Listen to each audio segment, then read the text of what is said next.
টি-20 বিশ্বকাপ জয়ের লক্ষ্যে কোনো প্রস্তুতিতেই ঘাটতি রাখছে না ভারত। সুপার 8-এ ওয়েস্ট ইন্ডিজকে হারিয়ে সেমিফাইনালে জায়গা করে নেওয়ার পর এখন তাদের সামনে বড় চ্যালেঞ্জ ইংল্যান্ড। মুম্বাইয়ের ঐতিহ্যবাহী ওয়াংখেড়ে স্টেডিয়ামে সেমিফাইনালে ইংল্যান্ডের মুখোমুখি হওয়ার আগে অনুশীলনে ব্যস্ত সূর্যকুমার যাদবের দল। তবে অনুশীলনের সূচিতে এসেছে অপ্রত্যাশিত পরিবর্তন, আর সেটির কারণ ক্রিকেটীয় নয়, চন্দ্রগ্রহণ। ভারতীয় সংবাদ মাধ্যমের তথ্য অনুযায়ী নির্ধারিত ম্যাচ সূচির 2 দিন আগে সন্ধ্যা 6টায় অনুশীলনে নামার কথা ছিল দলের, কিন্তু স্থানীয় সময় বিকেল 5:30 হঠাৎ করে সেই সিদ্ধান্ত বদলানো হয়। কারণ ওই দিন বিকেল 3:20 শুরু হওয়া চন্দ্রগ্রহণ শেষ হয় সন্ধ্যা 6:47। ভারতে চাঁদ দৃশ্যমান হওয়ার সময়ও ছিল সন্ধ্যা 6:30টার দিকে।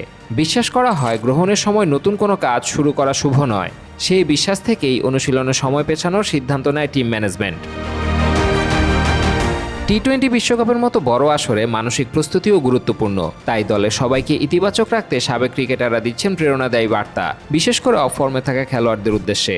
একই সঙ্গে মাঠের প্রস্তুতিও চলছে পুরোদমে। সব মিলিয়ে ভারতের প্রস্তুতি কেবল ক্রিকেটীয় কৌশলেই সীমাবদ্ধ নয়, দলের মানসিক ও সাংস্কৃতিক বিশ্বাসকেও গুরুত্ব দিচ্ছে টিম ম্যানেজমেন্ট। এখন দেখার বিষয় এই সতর্ক প্রস্তুতি সেমিফাইনালে ইংল্যান্ডের বিপক্ষে কতটা কাজে আসে। Sadman Hasan, sports 24 BD.